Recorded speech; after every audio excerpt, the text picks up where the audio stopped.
Assalamualaikum warahmatullahi wabarakatuh. Waalaikumsalam Ya, saya warahmatullahi perwakilan dari kelompok 1 yang akan menjelaskan tentang isolasi dan uji fisikokimia pati dari biji karet yang beranggotakan yaitu Mbak Aminah dan Mbak Choirotin Nurul Hidayah dan Mbak Bella Eka serta saya sendiri Muhammad Azriel Satria Hardianto. Lanjut. Ya, pati merupakan campuran dari dua polisakarida, yaitu amilosa dan amilopektin. Pati juga merupakan bahan tambahan penting dalam formulasi sediaan tablet yang berfungsi sebagai pengisi, penghancur, dan pengikat tablet. Ya, tujuannya sendiri mengisolasi dan untuk mengetahui sifat fisikokimia pati dari biji karet. Pemanfaatan biji karet dilihat dari penelitian terdahulu. Berdasarkan hal tersebut, mengisolasi pati dari biji karet yang digunakan sebagai tahap awal sumber bahan baku dan tahap tambahan untuk sediaan tablet yang ramah lingkungan dan mudah didapat. Lanjut.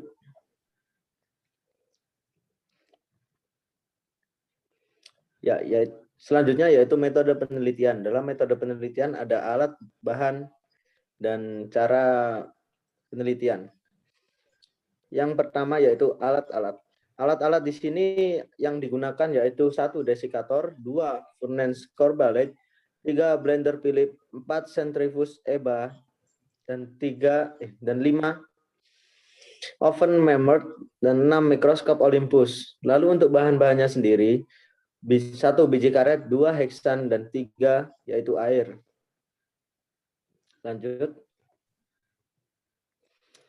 Untuk tahapan penelitian yaitu dimulai dari A, biji karet dibersihkan dari kulit atau tempurungnya, lalu dicuci bersih rendam selama 1 malam, dipotong dan dihaluskan, tambahkan air saring dengan kasa, peras hingga habis, diamkan fitrat selama 24 jam. Lalu setelah mengendap sempurna,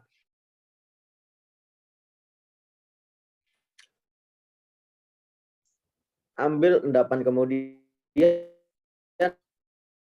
keringkan, keringan dicucikan dan dikeringkan kembali. Dan selanjutnya akan dijelaskan dengan teman saya. Yang kedua, uji sifat fisikokimia. Yang pertama, mikroskopik adalah butir tunggal, agak bulat atau bersegi banyak, lamela tidak jelas, konsentris. Yang kedua, susut pengeringan. Kadar bagian zat yang menguap tidak lebih dari 15% pada suhu 100 sampai 105. Yang ketiga, daya pengembangan dan persen kelarutan. Mensuspensikan pati 2%, dipanaskan dengan magnetic stirrer, suhu 85 derajat Celcius selama 30 menit, keringkan suhu 110 derajat Celcius sampai konstan. Yang keempat, kadar abu. Sejumlah bahan dipanaskan pada temperatur di mana senyawa organik dan turunannya menguap sehingga tersisa unsur mineralnya. Yang kelima, bobot jenis benar. Dilakukan dengan piknometer dan pelarut yang tidak melarutkan serbuk tersebut.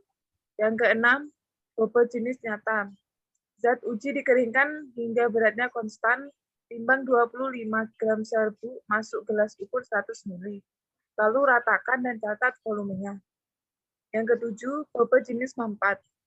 Zat uji dikeringkan hingga berat konstan sebanyak 25 gram, lalu masukkan ke dalam gelas ukur 100 ml, ratakan dan hentakan 1250 kali, lalu catat volumenya. Yang ke-8, distribusi ukuran partikel. Metode mikroskop dilengkapi dengan mikrometer okuler dengan cara sejumlah serbuk didispersikan dalam air, lalu teteskan pada gelas objek, tutup, lalu amati. Selanjutnya akan dijelaskan oleh teman saya. Yang ketiga yaitu hasil penelitian.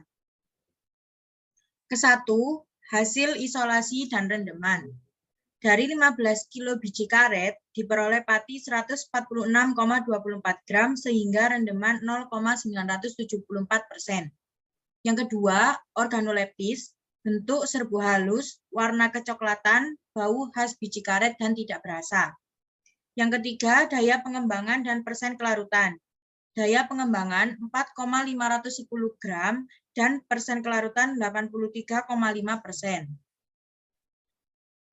Yang keempat, susut pengeringan dari pati biji karet diperoleh sebesar 4,30%. 5. Kadar abu dari pati biji karet didapatkan sebanyak 0,5%. 6. Distribusi ukuran partikel 27,9, bobot jenis benar 1,270 gram per mili, bobot jenis nyata 0,347 gram per mili, bobot jenis mampat 0,55 gram per mili, faktor Hausner 1,5 gram per mili, persen kompresibilitas 36,9% dan porositas 51%. Selanjutnya akan dijelaskan oleh teman saya. Yang keempat adalah pembahasan hasil penelitian. Lanjut. Yang pertama, rendeman. Dari hasil penelitian rendeman yang diperoleh sekitar 0,974%. Dikarenakan banyaknya kandungan lemak sehingga membutuhkan proses penyaringan. Yang kedua, mikroskopis. Dari hasil penelitian dapat dikatakan bahwa biji karet telah memenuhi syarat yang bulir tunggal agak bulat, bersegi banyak, halus di tengah berupa titik, dan lamela tidak jelas. Yang ketiga, daya pengembangan dan kelarutan. Pada hasil penelitian, daya pengembangan pati talas termodifikasi dengan bakteri asam laktat sebesar 3,643. Meningkatkan daya pengembangan ini disebabkan banyaknya air yang diserap. Yang keempat, susut pengeringan. Pada hasil penelitian, susut pengeringan pati biji karet diperoleh sebanyak 4,3% yang sudah sesuai dengan persyaratan yang ada di FI dan baik dalam penyimpanan dengan waktu yang lama. Lanjut. Yang kelima, organoleptis. Pada pemeriksaan organoleptis diperoleh pati dengan bentuk serbu halus, berwarna kecoklatan, tidak berasa, dan baunya khas biji karet. Yang keenam, kadar abu. Kadar abu pada biji karet diperoleh hasil 0,5%, sehingga kadar abu pada pati biji karet telah memenuhi syarat FI 4, yang dijelaskan bahwa kadar abu pati biji karet tidak lebih dari 0,6%. Yang ketujuh, bobot jenis benar. Pada hasil penelitian, bobot jenis benar pati dari biji karet sudah memenuhi persyaratan. Yang delapan, bobot jenis nyata. Pada hasil penelitian, bobot jenis nyata masih belum memenuhi persyaratan karena diperoleh hasil yang sangat rendah.